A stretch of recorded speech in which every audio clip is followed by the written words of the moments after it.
The year was 1789, the air was tense, and the stage was set for a confrontation that would go down in the annals of Indian history.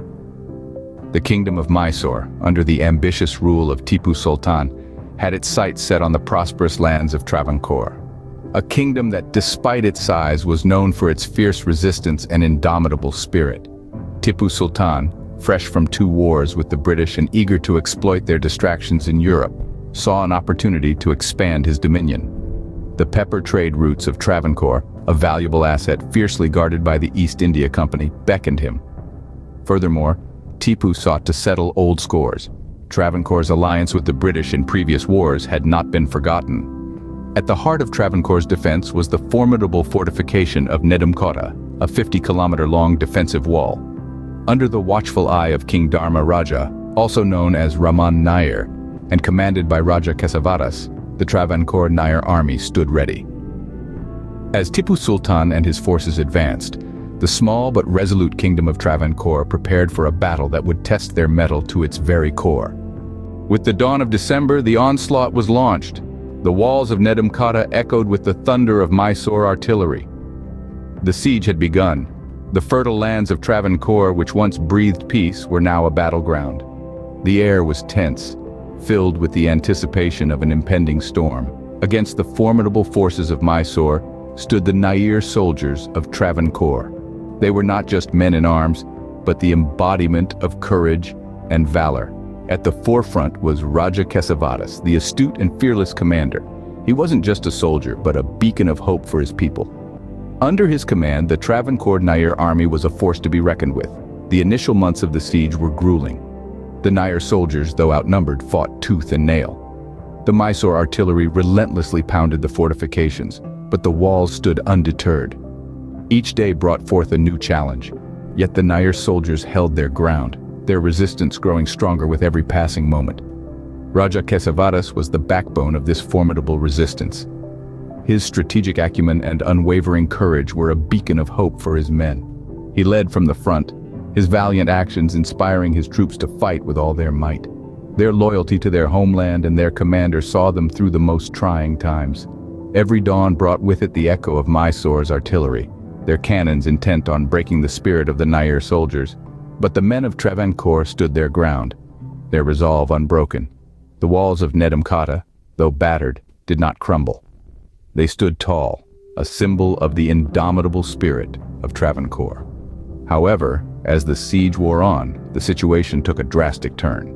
The relentless resistance of the Travancore Nair army and the unyielding walls of Nedumkotta had frustrated Tipu Sultan. His ambition to conquer Travancore seemed to be slipping away, and this realization ignited an inferno within him.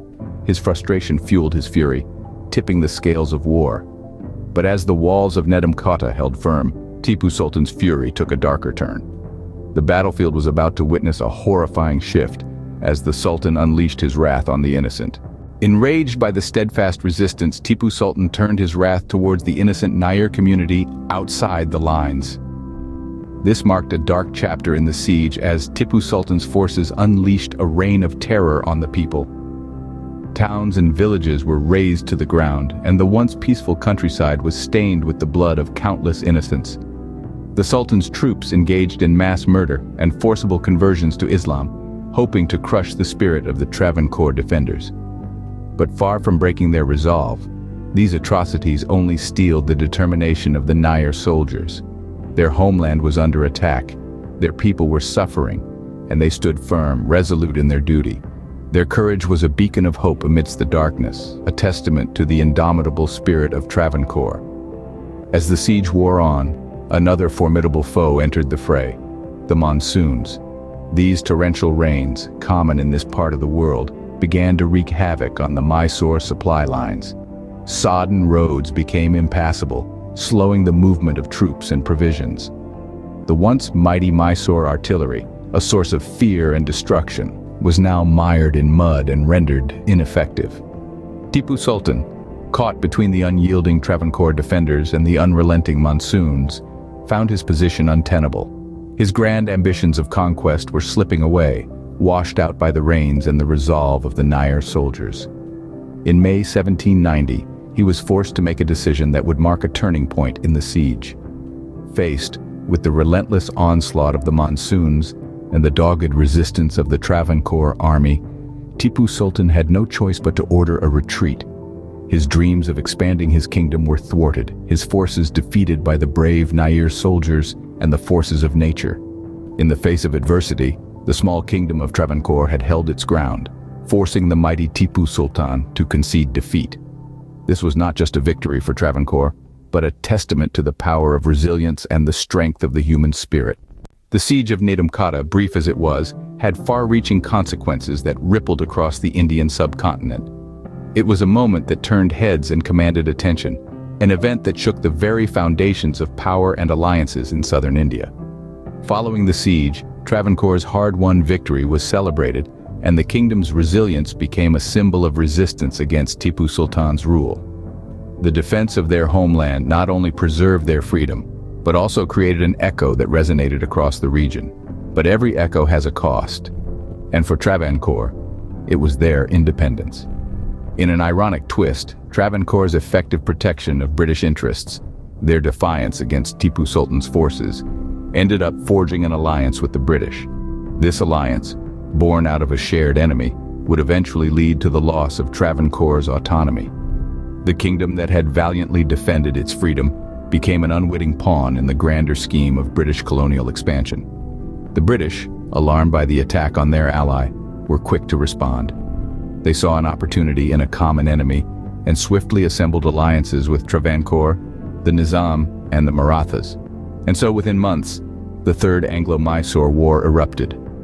This war, a direct result of the siege of Nedumkotta, was a significant blow to Mysore. The kingdom suffered dramatic losses, paving the way for the British to expand their influence across southern India. Mysore, once a formidable power, was now on the back foot, its plans of expansion thwarted. Travancore's resolute defense was more than just a local victory. It sparked a chain of events that enhanced British power for over a century, significantly altering the political landscape of the region.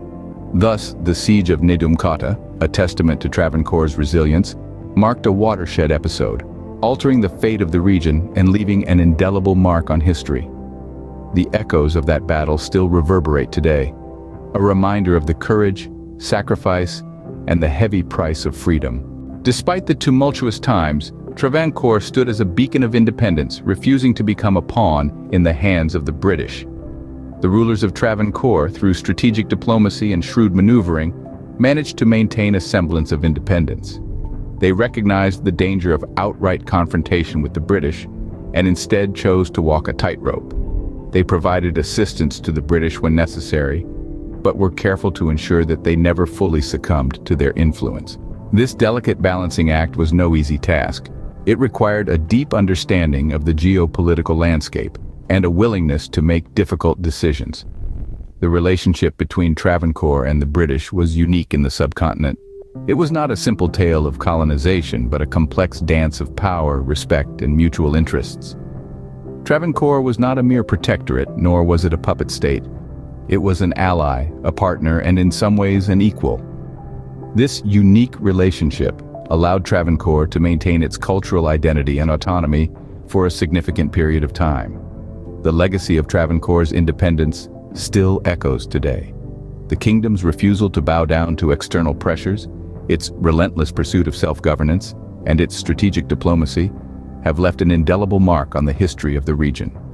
Travancore's spirit of independence continues to inspire and remind us of the importance of self-determination, of the courage it takes to stand up against the odds. Thus, Travancore, with its unyielding spirit, carved its own path, standing tall amidst the winds of change. It was a beacon of hope and resilience, a testament to the power of determination, and a symbol of the enduring spirit of independence.